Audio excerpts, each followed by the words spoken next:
Olá, tudo bem? Seja muito bem-vindo ao podcast do canal O Bandeirante, a história do Brasil narrada como no tempo dos seus avós. Esse é o nosso 6º episódio e nele eu vou reunir o áudio de 6 vídeos que eu postei no meu canal do YouTube, e estes áudios continuam a história que foi narrada no último episódio aqui do podcast. Então hoje eu vou concluir partindo desde o rei Dom Dinis até o rei Dom Fernando I. Eu vou concluir a exposição sobre a dinastia de Borgonha. Então os áudios dos vídeos que eu vou colocar reunidos aqui são: o primeiro é o Dom Dinis, o segundo é sobre a esposa dele, Santa Isabel de Portugal, o terceiro é sobre o Dom Afonso IV, o vídeo seguinte é sobre o assassinato de Inês de Castro, um episódio muito famoso da história de Portugal. O penúltimo é sobre Dom Pedro de Portugal e o último é sobre Dom Fernando, ok? Então fique aí com esse episódio. Não deixe de se inscrever aqui no canal do YouTube ou assinar as plataformas de áudio que você prefira. Embaixo aqui do vídeo, independente do lugar onde você esteja ouvindo, você vai encontrar um link que direciona você para todos os meus links, inclusive para o meu canal do Telegram. Caso tenha interesse, compartilhe esse conteúdo com amigos, conhecidos ou familiares que tenham interesse na história de Portugal e do Brasil, claro. Um abraço para vocês. Muito jovem, o filho do Dom Afonso III vai assumir o trono de Portugal e o nome dele é Dom Dinis. Dom Dinis, provavelmente o rei mais notável do período da dinastia de Borgonha. Hoje a gente vai ver aqui sucintamente tudo que ele fez. Ele é realmente um rei com um reinado admirável. Ele começou a governar em 1279, que é o ano da morte do pai dele, e ele começou a governar muito jovem, o que surpreende ainda mais o sucesso do governo dele, por causa da pouca idade. Bem, antes de começar a falar da história propriamente, vou mostrar aqui para vocês, espero que dê para ver. Tá dando para ver, né? Esse é o Dom Dinis, tá certo? E aqui do lado a gente tem canções, poesias que ele escreveu. Então, só para começar a falar dele, eu não vou me atrever a ler. Isso aqui é um livro que o Rodrigo Gurgel, grande Rodrigo Gurgel, recomendou. Ele recomendou esse e um de literatura brasileira. É sensacional esse livrinho, tá? Ele faz o quê? É uma antologia de textos da literatura portuguesa, da literatura portuguesa, que vai do mais recente, do mais próximo de nós, até o mais longínquo. E o último autor que aparece no livro é propriamente o Dom Dinis, que era um trovador, ali da baixa Idade Média, e ele deixou canções e poesias que ficaram até os nossos dias. Eu não vou me atrever a ler, não é por nada não, é porque o Marques Rebelo organizou esses livros e ele colocou as canções do Dom Dinis no português arcaico da época. E eu realmente vou apanhar muito aqui para tentar ler.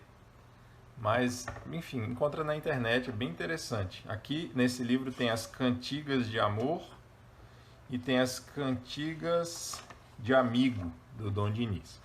Bem, muito bem. O Dom Dinis ficou conhecido por 2 títulos: o pai da pátria e o lavrador.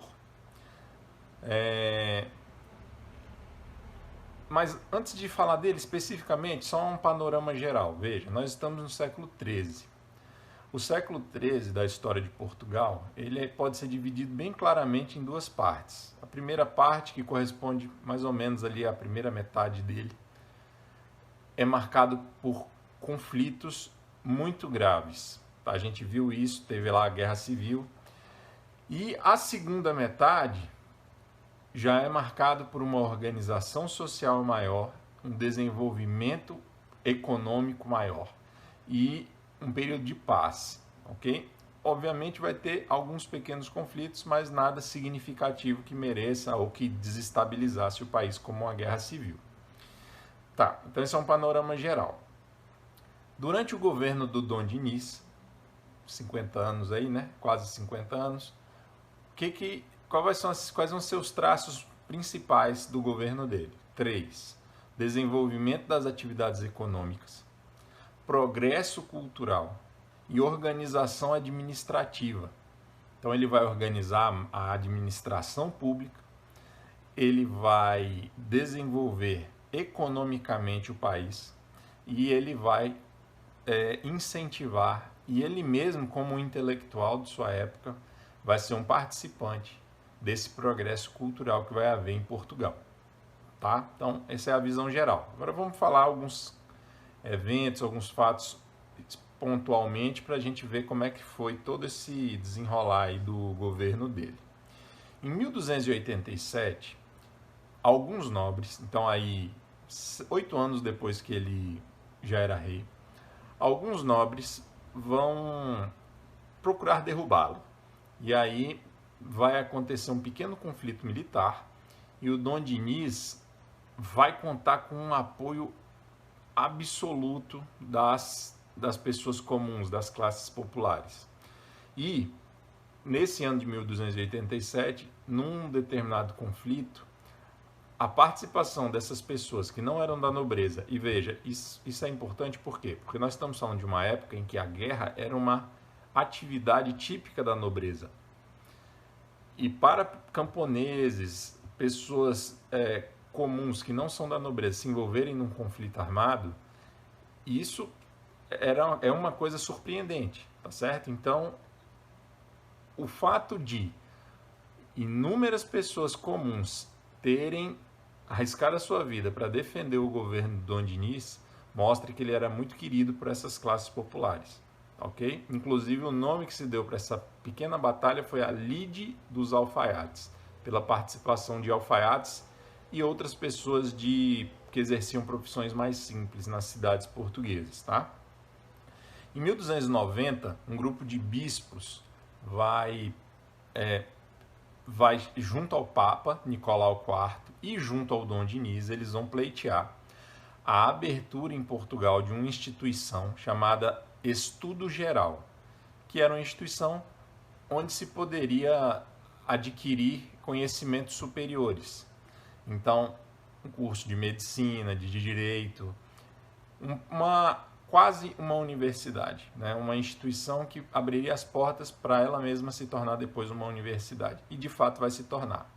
Então, ele autoriza a criação desse estudo geral, que era uma instituição de ensino superior desligada, entre aspas, da igreja, apesar que os clérigos tiveram a iniciativa, mas era para estudar assuntos que não fossem teologia e disciplinas afins da teologia. Então, ele autoriza, esse estudo geral começa, em seguida ele vai se transformar numa universidade, vai ser a primeira universidade de Portugal, e vai funcionar em Lisboa. E em 1307, ainda no governo dele, vai ser transferida de Lisboa para Coimbra, e é a famosa Universidade de Coimbra, essa universidade, tá certo? E então a gente já vê, né, além dele ser poeta e um intelectual, ele mesmo, ele vai incentivar a criação da primeira universidade portuguesa. Lembrem-se que é nessa época, no século XII, XIII, que nasceram as universidades, né, europeias, as primeiras universidades. Além disso, e é por isso que um dos cognomes dele é o Lavrador, ele vai incentivar e desenvolver a prática da agricultura. Veja, uma observação importante. Vocês já sabem que a luta contra o Mouro encerrou em Portugal. Vai haver alguns momentos em que os portugueses vão enviar tropas para lutar contra os mouros, mas fora dos limites de Portugal. Então essa preocupação não existe mais dentro de Portugal. Então se você não tem mais... Ora, se você tem um inimigo que está dentro do seu território e você tem que lutar com ele permanentemente, isso faz com que o seu foco esteja direcionado para isso, obviamente, né? Então se você tem um objetivo tão claro e tão imediato como é a luta para expulsar o inimigo infiel, você praticamente não pode se dedicar a outras atividades como você gostaria. Mas agora que o pai do Dom Diniz já encerrou a expulsão dos mouros, o Dom Diniz pôde focar em pontos muito importantes mas que eram menos essenciais quando havia a luta com os mouros. E um desses pontos é o desenvolvimento da agricultura, para gerar riqueza, para gerar alimento. Então, ele vai fazer o quê? Primeiro, não vai tirar os títulos de nobreza daqueles nobres que se dedicassem à agricultura, porque a agricultura não era uma atividade para os nobres. E ele vai fazer o quê? Ele vai permitir que os nobres praticassem a agricultura, se envolvessem com essa atividade econômica sem perder o seu título de nobreza. E vai fazer mais. Vai distribuir título de nobreza para aquelas pessoas que não eram nobres, mas que tinham um grande desempenho nessa área agrícola. Então é um grande incentivo à agricultura. Além disso, ele vai procurar drenar muitos... O nome que se dá é pauís. São pântanos, regiões alagadiças. Ele vai mandar esgotar essas regiões, drenar, para poder ampliar-se as terras agricultáveis. E em Leiria, que é uma cidade litorânea portuguesa, ele vai mandar plantar um pinhal, uma grande plantação de árvores, com o objetivo de melhorar a qualidade da terra, com o objetivo de impedir o avanço da areia do mar e com o objetivo de produzir madeira para o desenvolvimento de uma outra atividade econômica, que é a construção de embarcações. Portugal, naturalmente, tem uma vocação para o mar. Portugal, se vocês observarem o mapa, vocês vão ver, Portugal ele está todo o território dele a oeste é banhado pelo Oceano Atlântico, e do outro lado tem a Espanha. Então, assim, a vocação dele para o mar é muito clara. E já desde Dom Dinis já vai começar ele vai começar a se apegar a essa vocação, que vai chegar no seu auge, né, durante a expansão marítima, que é um assunto que a gente vai ver em maior detalhe, tá certo? Muito bem, então além de incentivar a agricultura, ele incentivou também o comércio marítimo e fortaleceu e criou novas rotas comerciais marítimas. Em que regiões? Na Inglaterra, na Normandia, na Bretanha e ali onde são os Países Baixos, em Flandres. Okay? Firmou inclusive um acordo comercial, um tratado comercial com os ingleses, que é o tratado comercial mais antigo entre Portugal e Inglaterra, foi feito no governo do Dom Dinis. Bem, além disso, eu disse a vocês, e ainda vou fazer isso, gravar um vídeo sobre a Ordem dos Templários. E por que gravar um vídeo sobre a Ordem dos Templários? Os Templários, não vou falar ainda sobre os Templários, mas era uma ordem religiosa europeia, né? Não era uma ordem nacional, era uma ordem plurinacional, né? Assim, que envolvia vários países. Tá, depois eu falo sobre a Ordem dos Templários. O que importa dizer aqui é o seguinte: em 1312, a Ordem dos Templários foi extinta pelo Papa, e na França, por exemplo, todos os bens da Ordem do Templo, dos Templários, vão ser confiscados.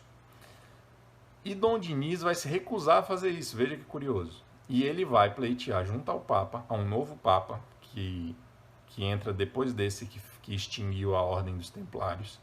Ele vai pleitear junto a esse Papa a criação de uma ordem semelhante à Ordem dos Templários, só que nacional. E criando essa ordem, ele vai transferir todo o patrimônio que em outros lugares foi confiscado, ele vai transferir para essa nova ordem. Essa é uma ordem portuguesa que vai ter uma participação fundamental na expansão marítima portuguesa, que foi a Ordem de Cristo. Inclusive eu pus lá no Instagram um dia desses uma foto de uma caravela portuguesa que navegava com a bandeira, com o emblema, com o brasão da Ordem de Cristo. Tá? Então essa Ordem de Cristo também é fundamental para a gente entender, depois eu falo mais sobre ela.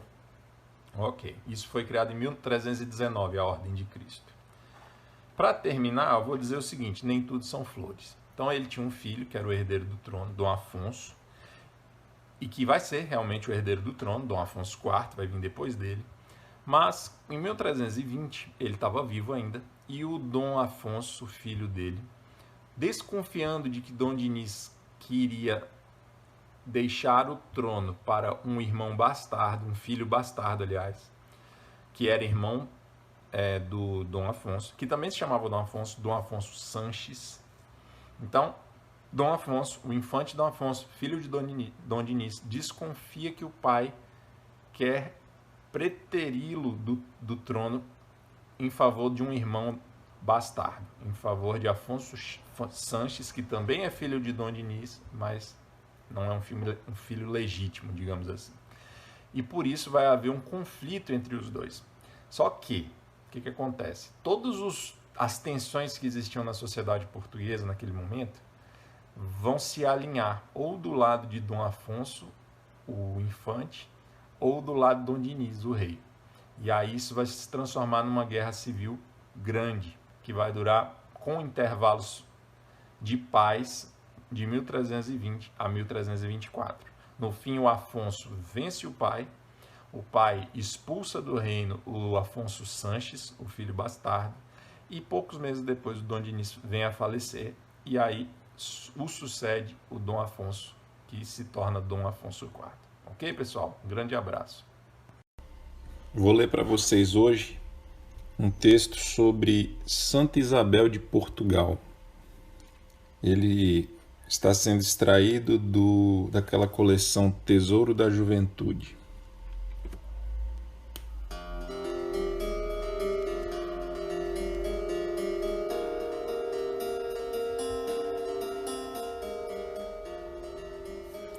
Santa Isabel de Portugal.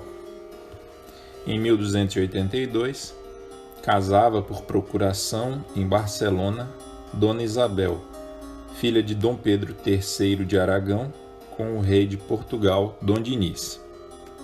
Dona Isabel foi sempre o anjo da paz e da concórdia. Quando em 1323 as ambições de seu filho Dom Afonso levavam o pendão da revolta por todo o reino, foi Santa Isabel quem apaziguou os ânimos.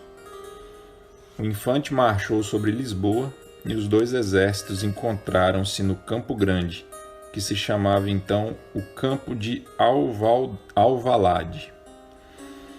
A vista do pendão real não abalou o ânimo de Dom Afonso. Mandou logo desdobrar em alas o seu exército, que se preparou para o combate. Numa e noutra hoste soaram as trombetas a dar o sinal da luta, e uma nuvem de setas e dardos escureceu o ar, ferindo e matando os soldados das duas vanguardas. Apenas a rainha Dona Isabel soube que se encontravam em linha de batalha o exército de seu marido e do filho, montou a cavalo e partiu sozinha de Lisboa em direção ao campo de Alvalade. A rainha passou por entre os cavaleiros de ambos os partidos, que se afastavam com respeito e cortesia, e foi direta ao lugar onde o filho estava.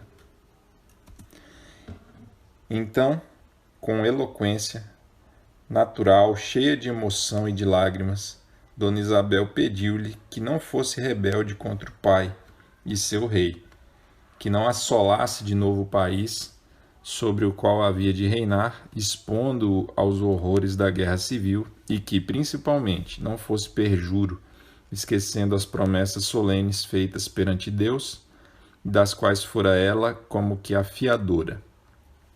As palavras da rainha encontraram o caminho do coração do príncipe, que cedeu afinal, e partindo do seu exército, foi beijar a mão del rei e pedir-lhe perdão pela desobediência.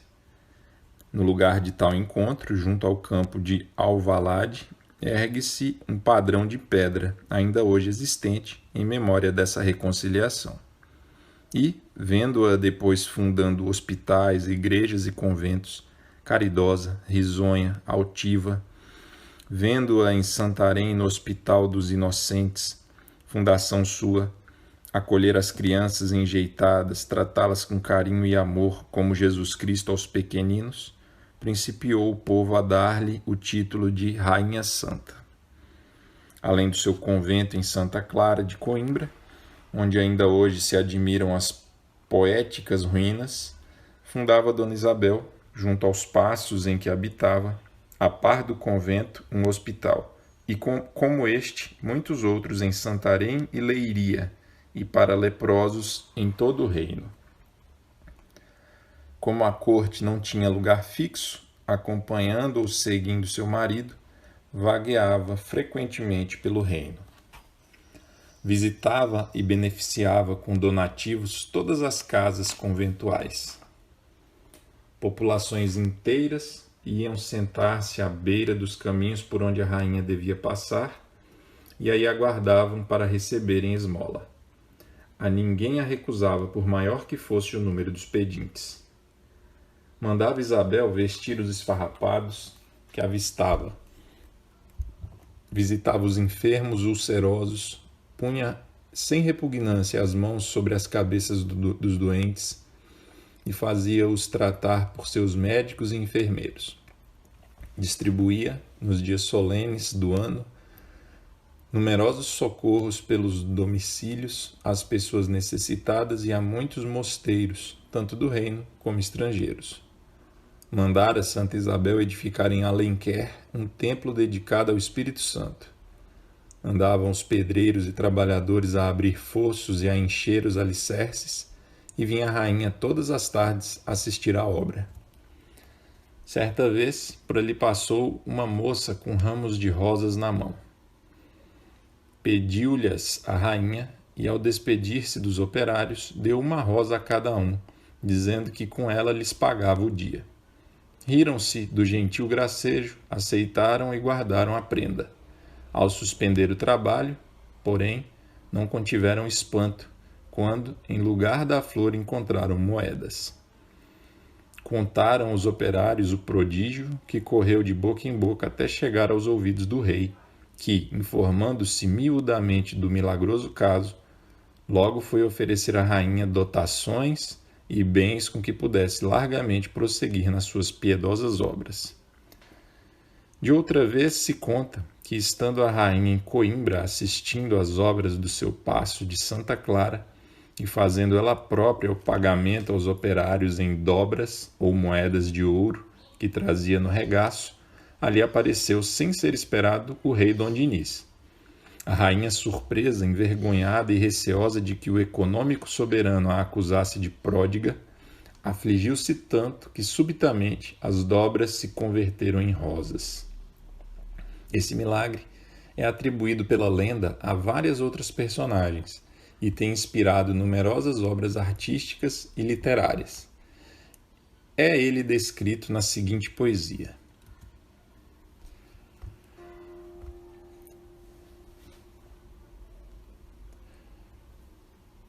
Mas eis el rei que aparece, que vinha de passear com sua corte brilhante, e ei-lo a rainha saudar.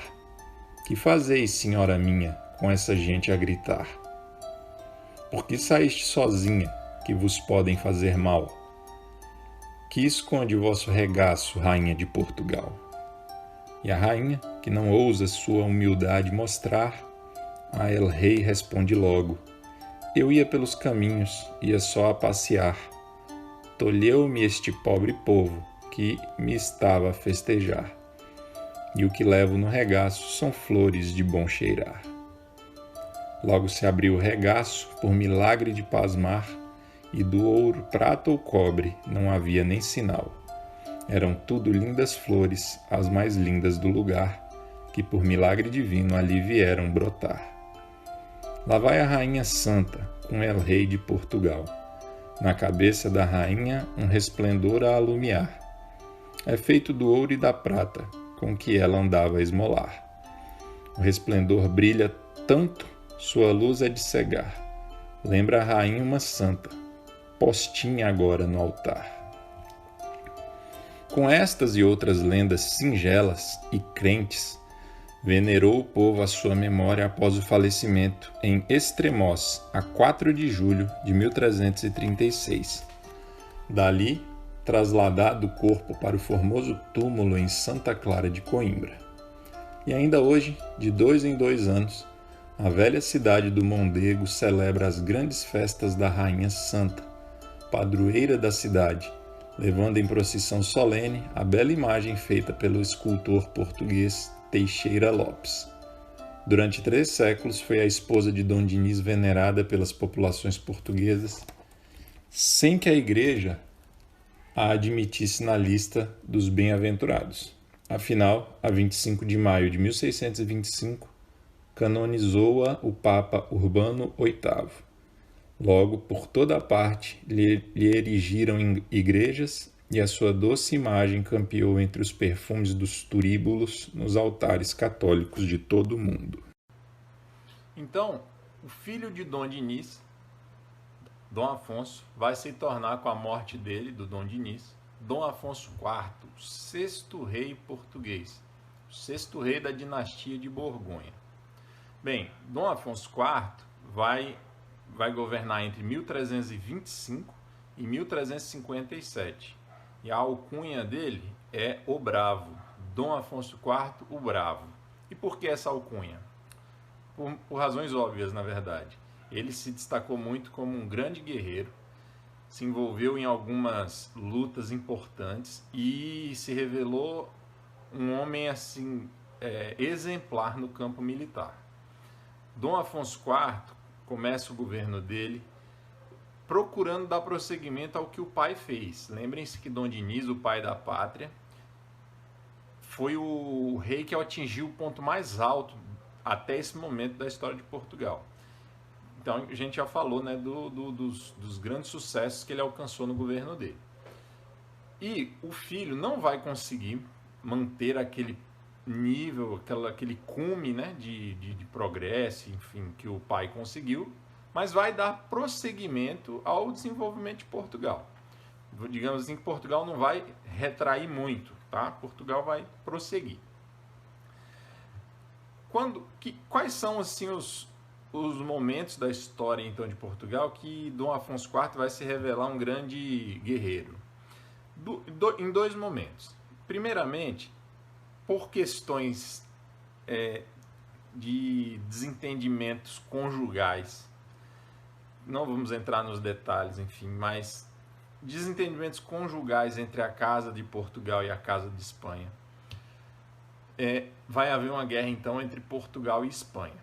Essa guerra foi entre 1336 e 1338. E, no fundo, qual que é a grande razão dessa guerra? A verdadeira razão dessa guerra é a disputa, é a luta pelo equilíbrio de forças, né, na Península Ibérica. Portugal e Espanha estão aí digamos assim, se medindo para ver qual espaço será ocupado por cada um. E aí, essa guerra dura aí 2 anos e pouco. Por uma intervenção do Papa Bento XII, vai haver então a paz. Eles vão chegar num acordo de paz e vão estabelecer um pacto de mútuo auxílio. Então, em qualquer ocasião em que fosse preciso, um teria direito de invocar a ajuda do outro. Isso é muito importante. Por quê? Porque em 1300, essa paz foi assinada e esse acordo de mútuo auxílio foi assinado em 1339 e no ano seguinte ele já vai ser bastante útil. Por quê?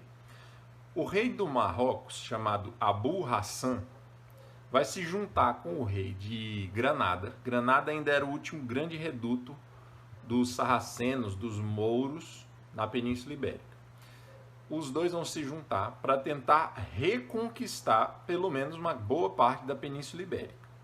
E isso vai acontecer em 1340. E eles vão atacar quem? Castela, né? Então, o reino espanhol de Castela.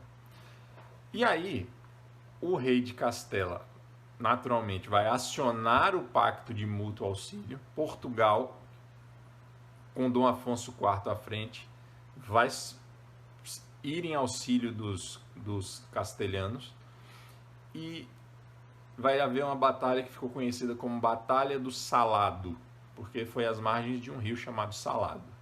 Essa batalha vai ter vitória cristã com destacada participação do exército português e de Dom Afonso IV, principalmente. Ok?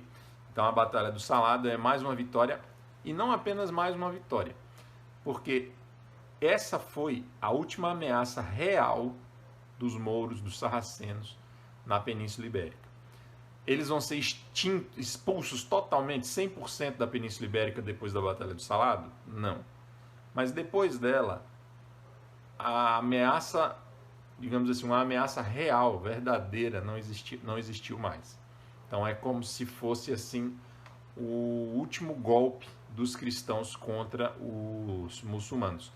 Eles ainda vão resistir por um tempo, mas assim, na defensiva.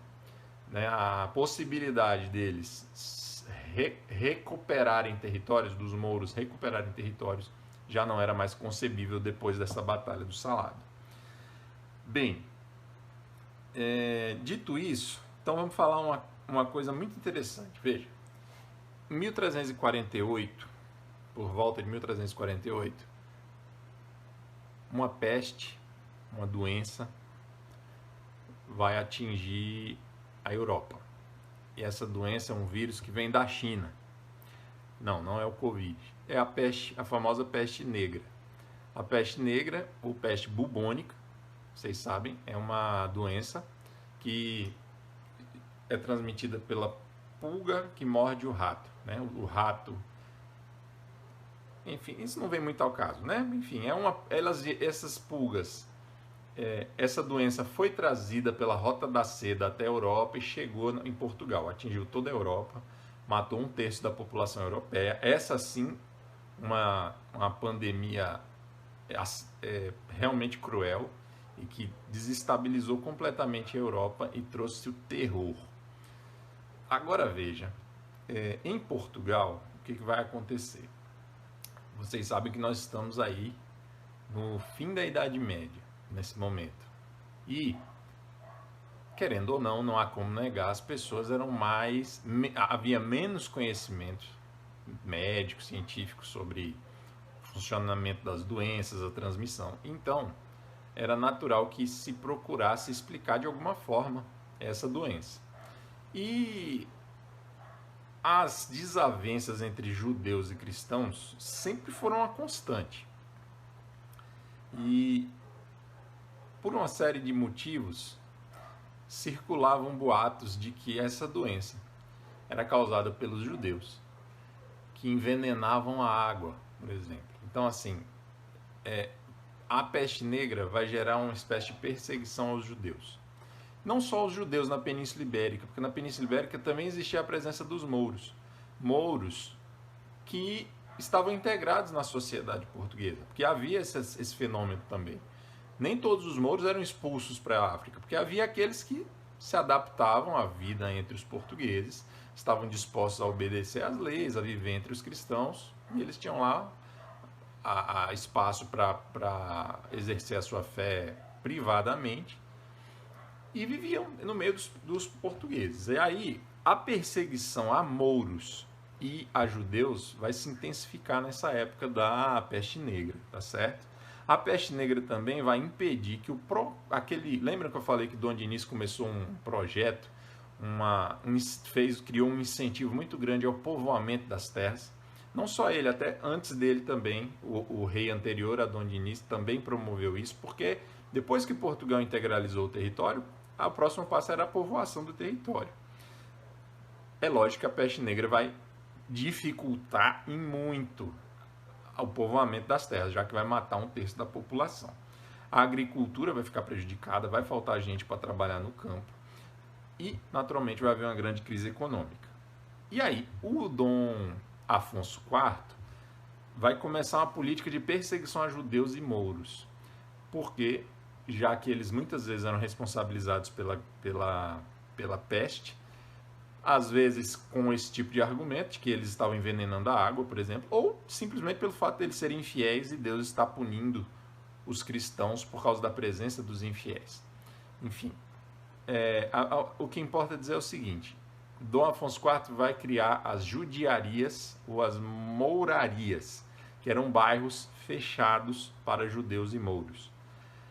Em 1352, ele vai também reafirmar um acordo comercial com a Inglaterra e também preciso mencionar mais um detalhe interessante. Dom Afonso IV vai promover expedições marítimas para as Ilhas Canárias, certo? Ele não é o primeiro rei português que vai promover ações marítimas, digamos assim, mas ele, digamos, é o que faz mais pelo avanço marítimo até agora. De todos os reis, todos fizeram alguma coisa, depois a gente vai falar sobre isso, mas todos fizeram alguma coisa em favor da questão marítima, mas o Dom Afonso IV vai ser o que mais vai fazer com essas expedições às Canárias. Um abraço. Ontem falei sobre o Dom Afonso IV e tem um episódio que envolve o governo do Dom Afonso IV. Na verdade, esse episódio começa no governo dele e termina no governo do filho dele, o Pedro I. E assim, do ponto de vista político, econômico, assim, social, talvez seja um episódio assim de importância secundária. Mas é muito curiosa essa história. E digamos assim, que do ponto de vista emocional, ele deixou raízes profundas. Esse episódio, ele é mencionado nos Lusíadas, ele foi tema de peças teatrais, não só em Portugal, em outros lugares da Europa. Então, eu acho que vale a pena contar ele para vocês. É o episódio do assassinato de Inês de Castro. Tá? Então, acompanhem aí os detalhes da história, os personagens, tem uns nomes que se confundem uns com os outros, então fiquem ligados, tá? Então é o seguinte. Inês de Castro era uma moça de uma família nobre da Galícia, uma família galega, e ela descendia, assim, os ascendentes dela, né, os familiares de quem ela descendia, eram bastardos do rei Dom Afonso IV de Castela, Dom Sancho IV de Castela. Então vê, Inês de Castro descendia de forma bastarda de Sancho IV, um rei de Castela. Pronto. Então ela era uma... enfim, deu para entender, né? Beleza. Além disso, ela era adotada pela dona do castelo de Albuquerque. Ela, Inês de Castro, considerava a dona do castelo de Albuquerque como sua mãe. Não era mãe legítima, mas ela considerava. Tá, vamos acompanhando aí a trama. Vocês devem se lembrar que Afonso IV era filho de Dom Dinis. E Dom Dinis tinha outro filho, bastardo. E houve uma guerra entre Afonso IV e Dom Dinis. E esse filho, Afonso Sanches, bastardo de Dom Dinis, lutou ao lado do pai. Então Afonso IV tinha verdadeiro ódio de Afonso Sanches. Tá. Ocorre o seguinte, Afonso Sanches casou-se com essa dona do castelo de Albuquerque. Então ele era quase padrasto da Inês de Castro. E esse Afonso Sanches tinha um filho com a senhora do castelo de Albuquerque, que se chamava João Afonso de Albuquerque. Tá. A trama é a seguinte. Em 1350, começou uma revolta em Castela contra o rei de Castela, que chamava Pedro I, rei de Castela. Essa revolta de parte da nobreza estava acontecendo, né? Havia lá umas guerras, umas batalhas e tal. E o que aconteceu? O líder dessa revolta era o Dom Afonso de Albuquerque, filho do Afonso Sanches. E como esse rapaz sabia que a Inês de Castro, a meia-irmã dele,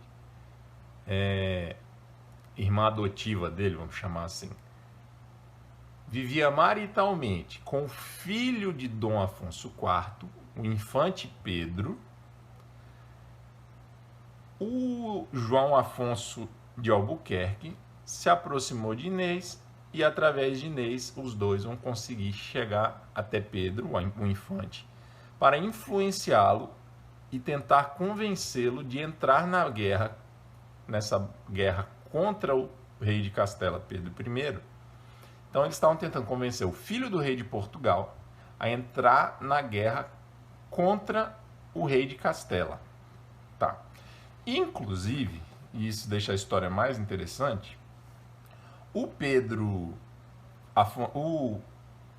infante Pedro, que era filho do Dom Afonso IV e que vivia maritalmente, sem casar, mas vivia como marido da Inês de Castro, esse Pedro I era neto de Dom Sancho IV, rei de Castela.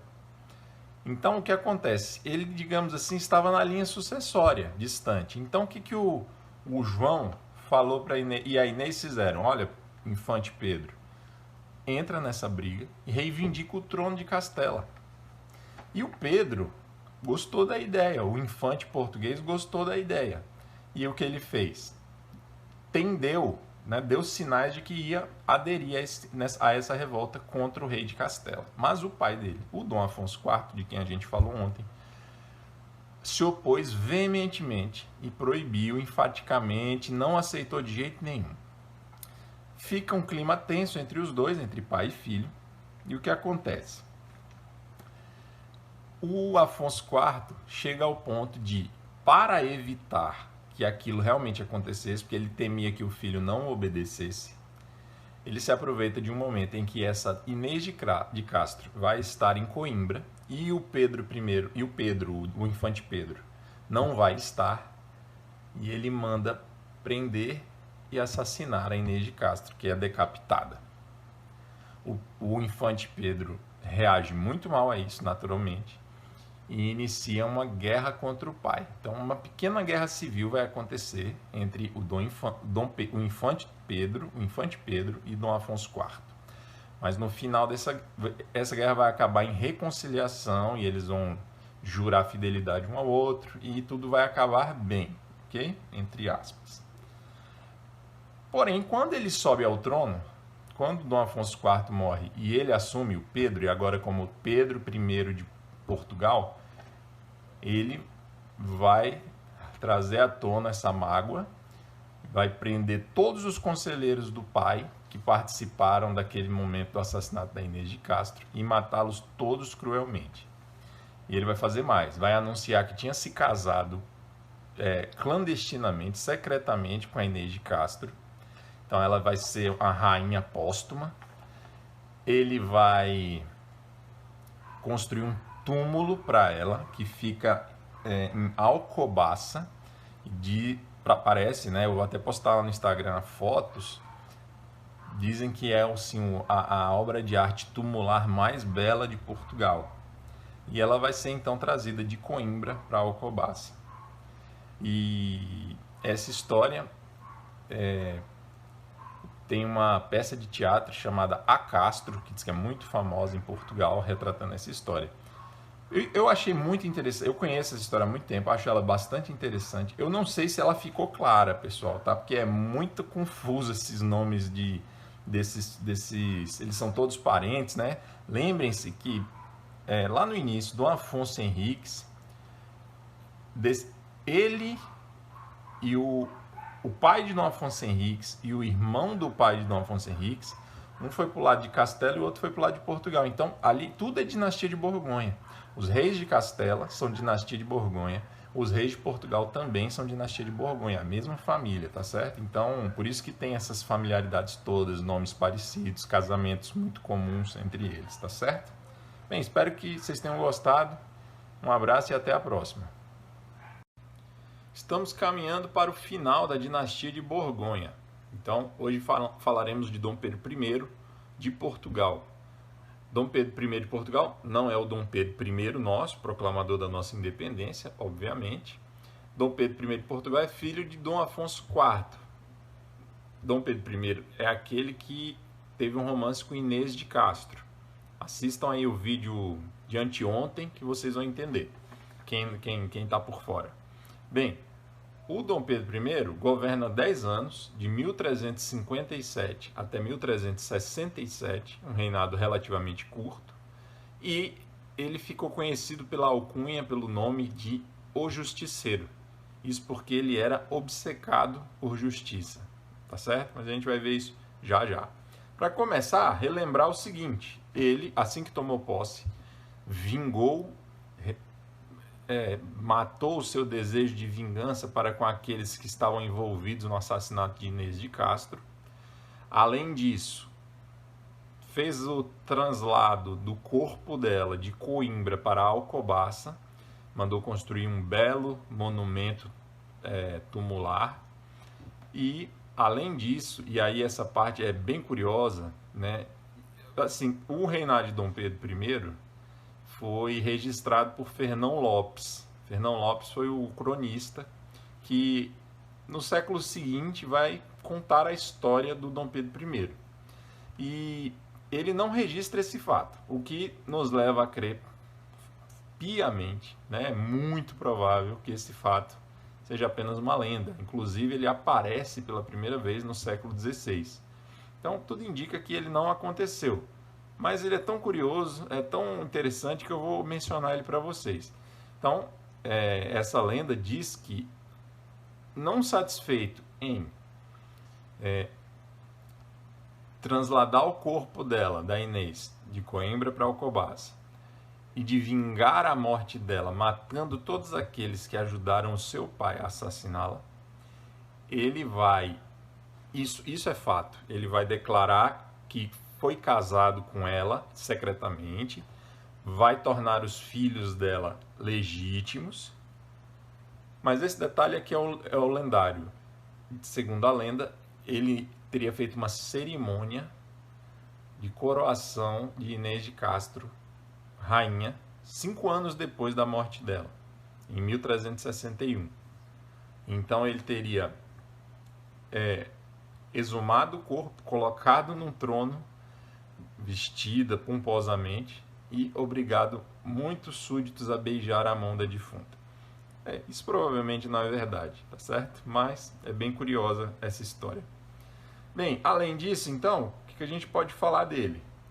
10 anos de rigorosa observância da lei. Em outras palavras, ele era um cara que gostava de ordem.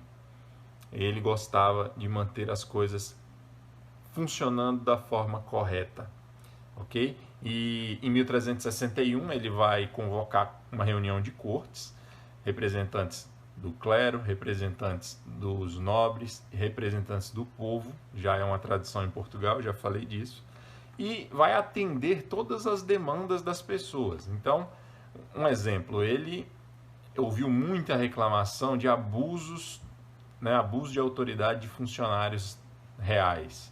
Então ele vai punir exemplarmente aqueles funcionários que abusavam do poder que tinham, certo?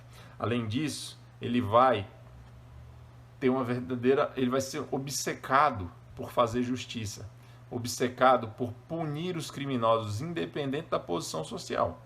Ele não observava a posição social, se o cara era nobre, se o cara era conde, se o cara era pobre, não importa. E por isso, obviamente, vocês vão deduzir comigo, ele era amado pelo povo.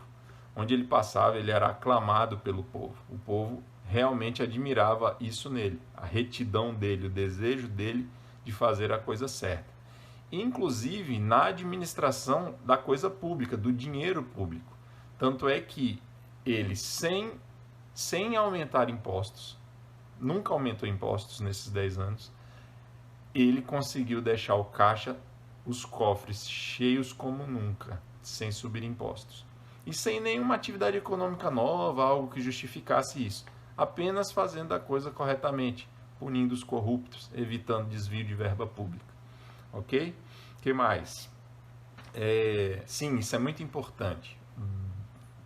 Dom Pedro I vai oficializar a necessidade de haver uma chancela, uma autorização do rei de Portugal para que um documento da Santa Sé tivesse validade no reino. Veja, não do ponto de vista religioso, né? Então não é que ele ia ordenar os bispos, não é isso. Mas, vocês lembram, várias vezes a Sé intervinha politicamente no reino de Portugal e nos outros reinos através de seus documentos. Então, isso era muito comum. Como eu já disse, o Papa era uma autoridade supranacional, já que todos os reis eram cristãos ali na região, na Europa, a cristandade, que era a união de todos os reinos cristãos, e o Papa, como chefe dos cristãos, como líder supremo da igreja, deveria ser obedecido, inclusive pelos reis de todas essas nações, o que dava a ele uma autoridade supranacional.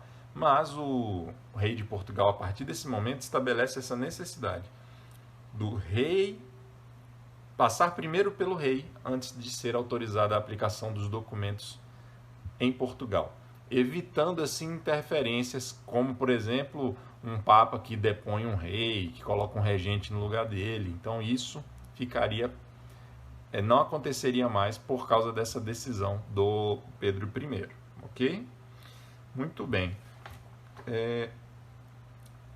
Muito bem. Em 1367 ele morre, e a gente pode dizer que ele alcançou 3 coisas sensacionais para um rei. Primeiro, ele deixa o trono absolutamente seguro. Não havia disputas políticas, conflitos pela coroa, não havia nenhum nobre, nenhum filho bastardo lutando para derrubá-lo do poder. E se havia esse tipo de intenção, o medo, o respeito que ele impunha, fazia com que essas intenções ficassem guardadas ou ficassem sendo cochichadas nas sombras. E publicamente não havia questionamentos sobre a autoridade do rei. Além disso, uma economia próspera, ok?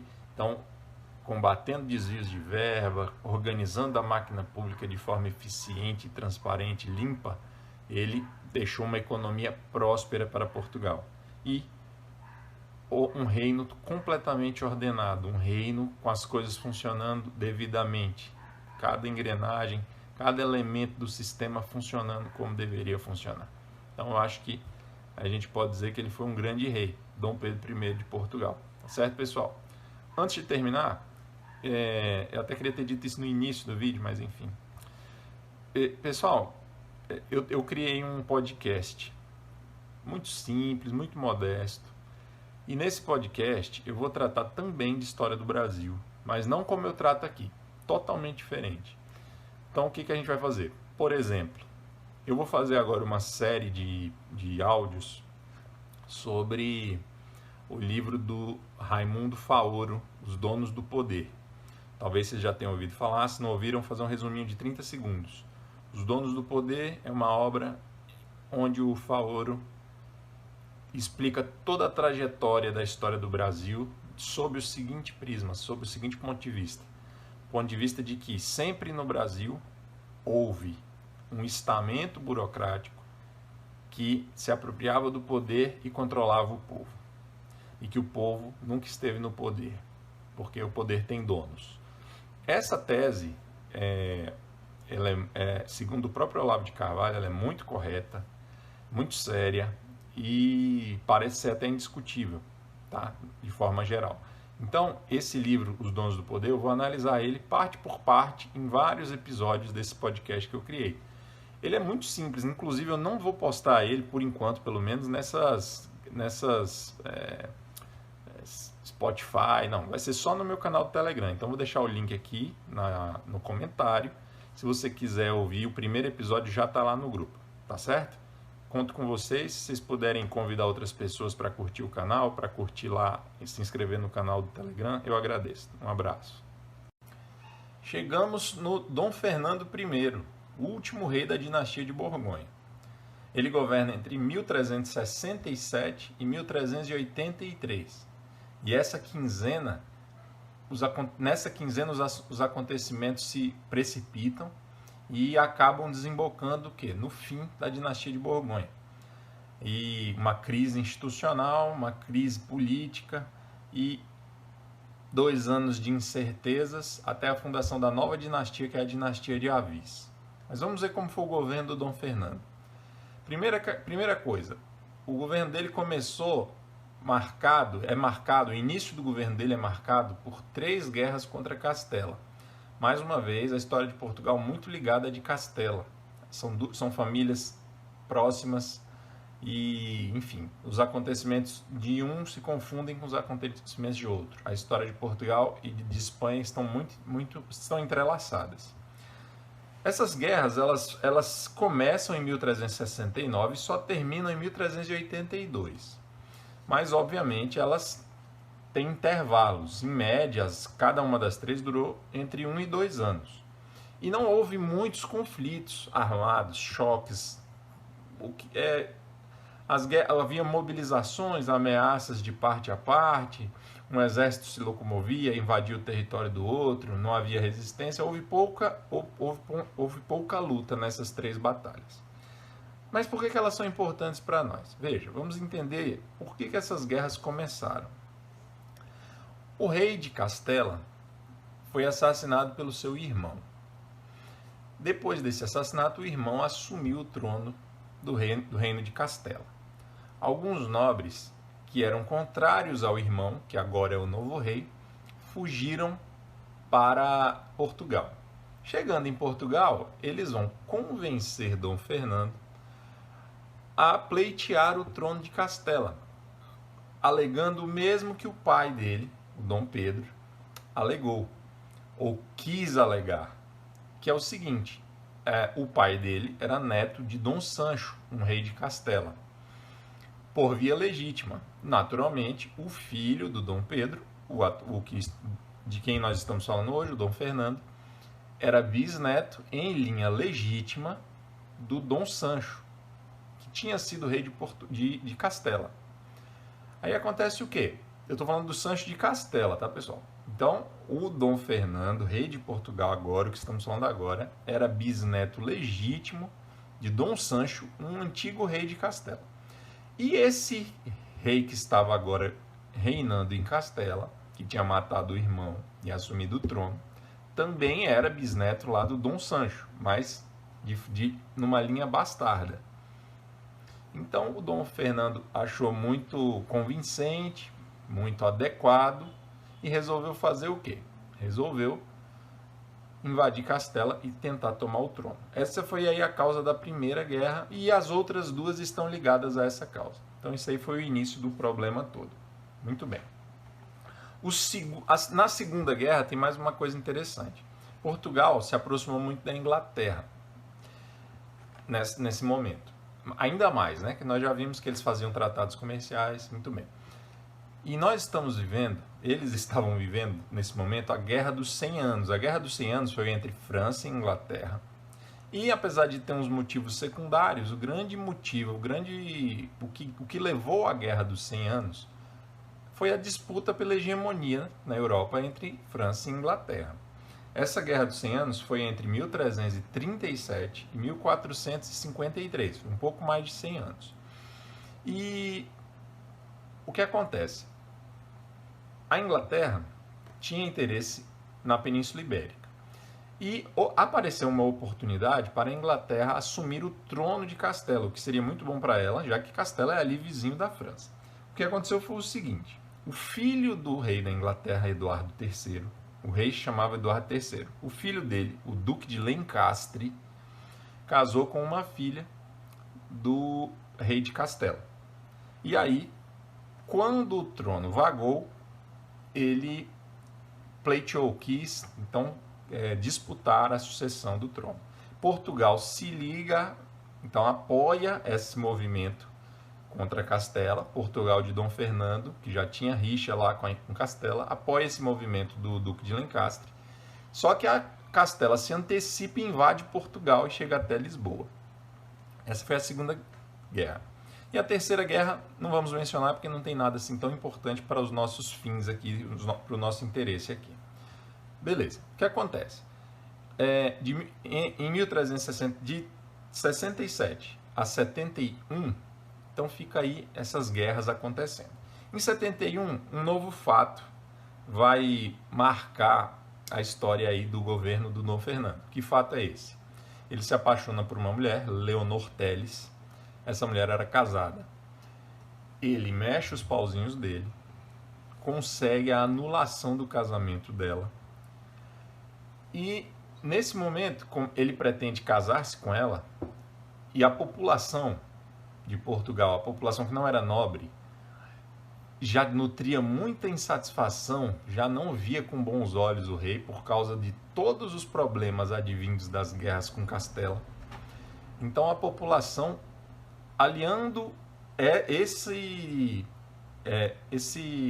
falta de simpatia pelo rei, aliando essa falta de simpatia com o fato do casamento dele ser ilegítimo porque ele forçou a anulação do casamento dela, ou seja, ele ia casar com uma mulher casada, já que essa anulação não seria válida.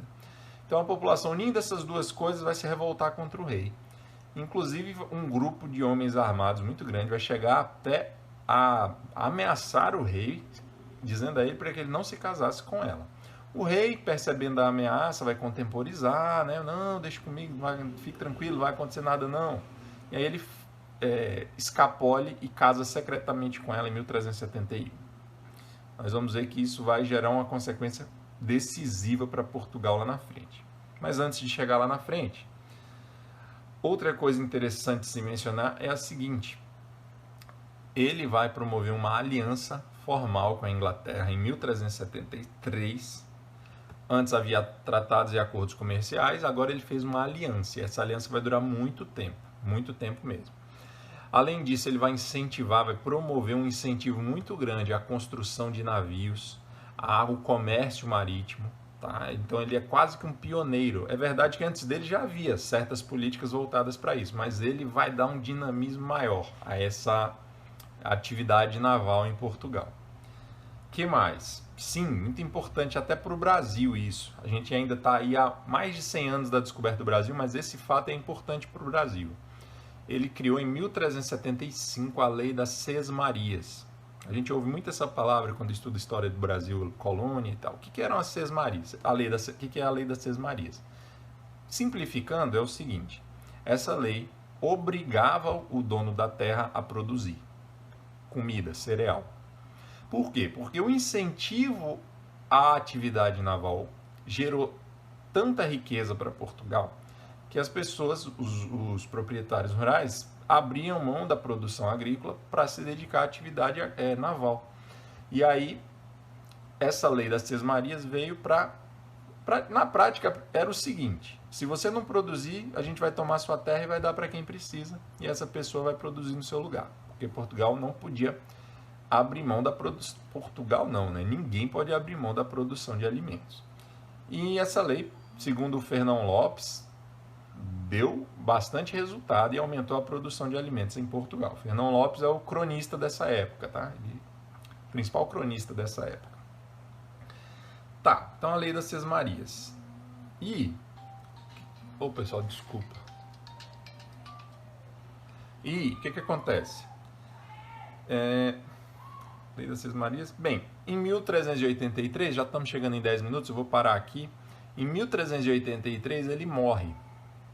E aí, com a morte dele, praticamente acaba a dinastia de Borgonha. Mas vai ter um períodozinho de 2 anos de adaptações. E aí a gente vai falar disso num vídeo amanhã. Amanhã não, segunda-feira, tá bom? Pessoal, é isso. Lembrando de novo, procurem aí no link embaixo aqui do vídeo. Eu vou botar o link para vocês ouvirem o podcast que eu criei sobre... enfim, ouçam um podcast, História do Brasil e Música Caipira. Uma combinação sensacional, né? Os bandeirantes desbravaram o sertão. Então a gente tem que ouvir música do sertão, tá? Um abraço.